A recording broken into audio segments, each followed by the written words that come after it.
आज हम class ninth के नाइन्थ चैप्टर के बारे में बात करेंगे जिसका नाम है बल तथा गति के नियम। बहुत इंपॉर्टेंट चैप्टर है और ये भी इस बार एग्जाम में आ रहा है, तो मैंने आप सभी के लिए इसके 60 एमसीक्यू को तैयार कर लिया है ताकि यदि आप इस 60 एमसीक्यू 60 एमसीक्यू यदि आप अच्छे से प्रिपेयर हो जाते हैं इसके लिए तो आपके एग्जाम बहुत ही आसान हो जाएंगे और आपके लिए एग्जाम देना बहुत ही आसान हो जाएगा। तो आइए शुरुआत करते हैं सबसे पहले क्वेश्चन से। पहला क्वेश्चन कहता है न्यूटन किसका मात्रक है? तो न्यूटन मात्रक है बल का। ऑप्शन ए जो है इसका सही उत्तर है। बल का मात्रक जो होता है वो न्यूटन होता है। नेक्स्ट क्वेश्चन कहता है एक न्यूटन किसके बराबर होता है? एक न्यूटन 1 किलोग्राम मीटर S2 के बराबर होता है। तो ये हमारा ऑप्शन राइट है, सही उत्तर है इसका।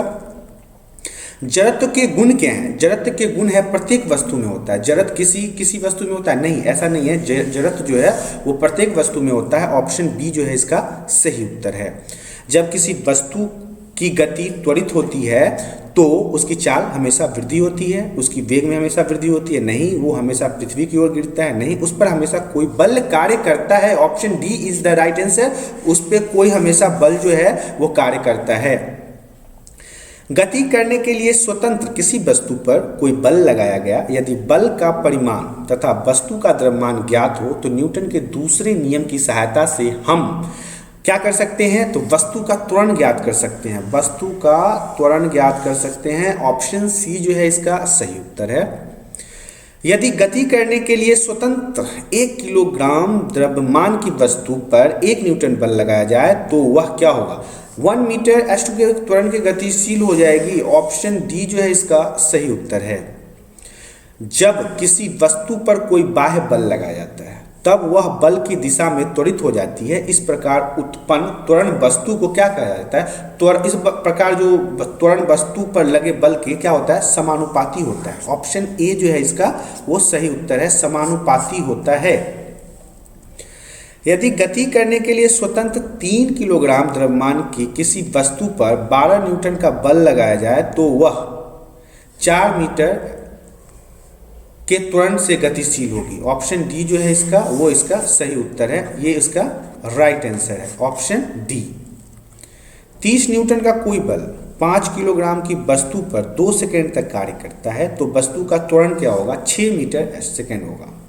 ये हमारा ऑप्शन डी जो है ये इसका सही उत्तर है।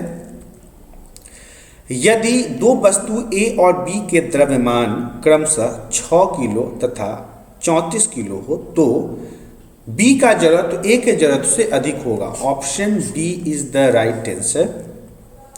किसी असंतुलित बल द्वारा किसी पिंड में उत्पन्न त्वरण बल के अनुक्रमानुपाती होता है। ऑप्शन बी जो है वो सही उत्तर है।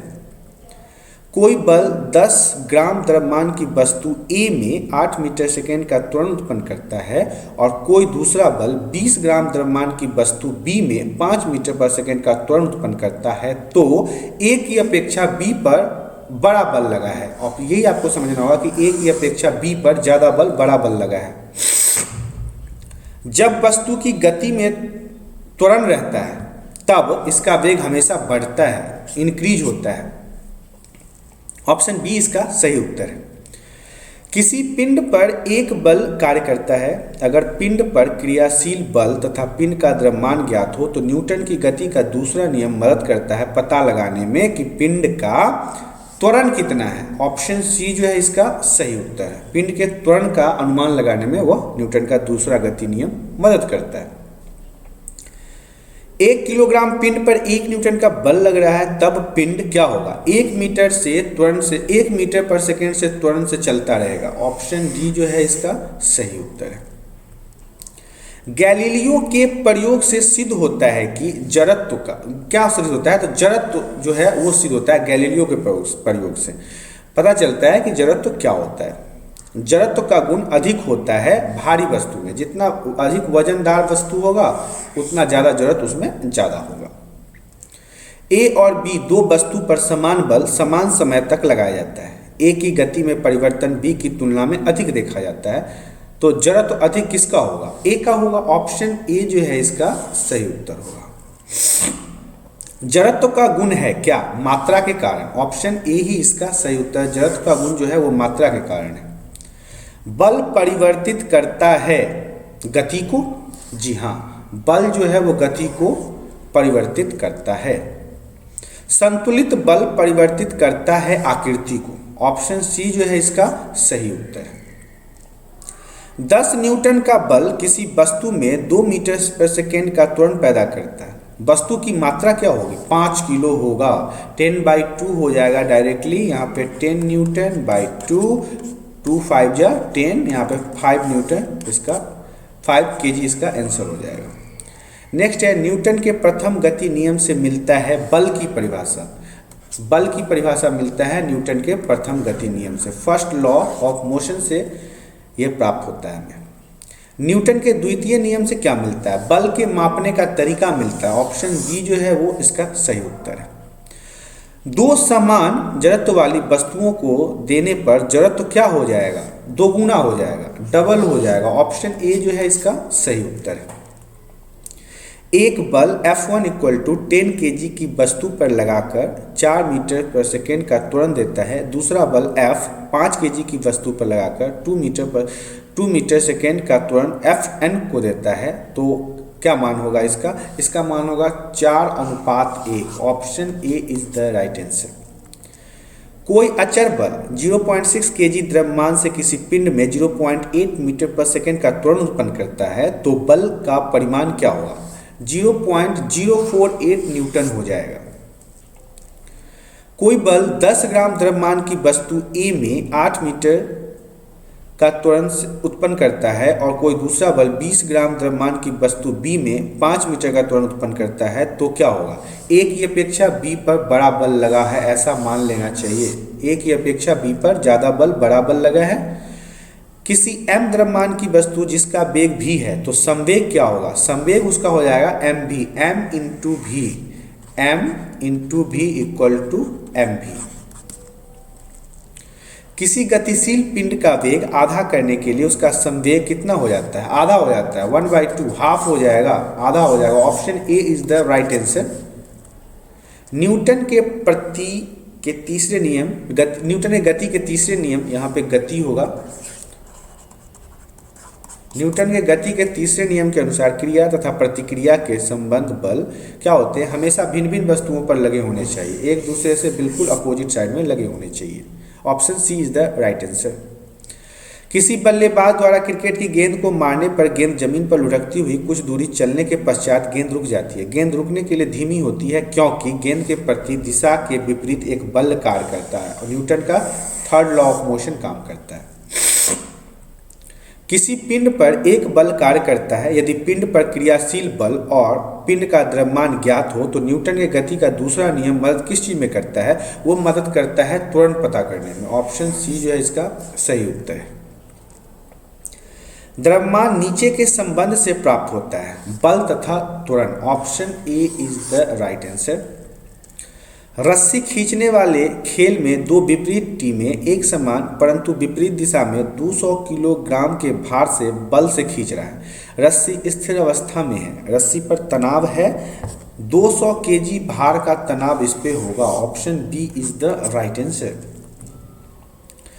दो गुटों की आकृति तथा साइज बराबर है किंतु भिन्न भिन्न धातुओं से बने हैं। बराबर परिणाम के बल लगाने पर वे क्षैतिज दिशा में गतिशील हो जाते हैं। यदि एक गुटका में उत्पन्न त्वरण दूसरे के उत्पन्न त्वरण का 5 गुना है तो पहले और दूसरी वस्तु के द्रव्यमान का अनुपात कितना होगा? तो भी 5:1 ही होगा। Option B is the right answer. 1 kilogram पिंड पर 1 न्यूटन का बल लग रहा है, तब पिंड क्या होगा? 1 मीटर सेकेंड के त्वरण से चलेगा। ये ऑप्शन डी इज द इसका राइट आंसर होगा। बालकों के दो समूह एक रस्सी के विपरीत दिशाओं में खींचते हैं। प्रत्येक समूह रस्सी पर 10 न्यूटन का खिंचाव बल लगाता है। रस्सी तनाव का बल कितना होगा? तो रस्सी तनाव का बल भी 10 न्यूटन ही होगा। Option B is the right answer. जिस गुण के कारण कोई पिंड अपने विराम की अवस्था बनाए रखना चाहता है उसे हम जड़त्व कहते हैं। Option B is the right answer. 1 kilogram भार कितने न्यूटन के बराबर होता है? 1 किलोग्राम भार 9.8 न्यूटन के बराबर होता है। रॉकेट किसके सिद्धांत पर कार्य करता है? रॉकेट संवेग के संरक्षण के सिद्धांत पर काम करता है। Option C is the right answer. किसी वस्तु का संवेग द्रव्यमान और वेग दोनों पर निर्भर करता है। Option C is the right answer. एक बल 1 किलोग्राम द्रव्यमान के पिंड में 1 मीटर से त्वरण उत्पन्न करता है। इस बल को क्या कहते हैं? इस बल को 1 किलोग्राम मीटर पर सेकेंड कहेंगे। निम्नलिखित में किसका इंजन न्यूटन के तृतीय नियम पर आधारित है? रेलगाड़ी का इंजन, बस का इंजन, रॉकेट का इंजन, स्कूटर का इंजन। रॉकेट का इंजन जो है वो न्यूटन के थर्ड लॉ ऑफ मोशन पर काम करता है। 2 किलोग्राम द्रव्यमान की एक वस्तु निश्चित वेग से चल रही है, निश्चित वेग से चल रही है तो पहले सेकंड में 3 मीटर और अगले सेकंड में 1 मीटर दूरी तय करती है। बल पर कार्यरत बल का परिमाण क्या होगा? 4 न्यूटन होगा। Option B is the right answer. Next है, टेबल पर रखी किताब को पूरब की ओर ठेला जाता है। किताब से टेबल पर लगा घर्षण बल कितना होगा? पूरब की ओर होगा। घर्षण बल होगा पूरब की ओर। नेक्स्ट है, स्वतंत्र रूप से गिरते पत्थर का टुकड़ा पृथ्वी पर 10 न्यूटन का बल लगाता है। पत्थर के टुकड़े की मात्रा लगभग करीब 1 किलोग्राम का होगा, क्योंकि 1 किलोग्राम 9.8 न्यूटन के बराबर होता है। इस हिसाब से आप 1 किलो को इसको ले सकते हैं। पूरब की ओर नियत वेग 4 मीटर पर आवर से चलते आदमी को रोड का घर्षण बल है तो कितना होगा? 0 होगा। Option D is the right answer. 5 kilogram की वस्तु को धागों से बांध कर लटकाया गया है। धागे में तनाव कितना होगा? तो 50 न्यूटन का होगा। Option A is the right answer. संवेग संरक्षण का नियम लागू होता है कहाँ? सब टक्कर में होता है, बिल्कुल होता है, सही है। घोड़ा से गाड़ी खींचने में, इसमें भी सही होता है। स्वतंत्र रूप से गिरती हुई वस्तु में, इसमें भी होता है। यहाँ पे आप कह सकते हैं option D is the right answer. ये तीनों जो है वो सही उत्तर है।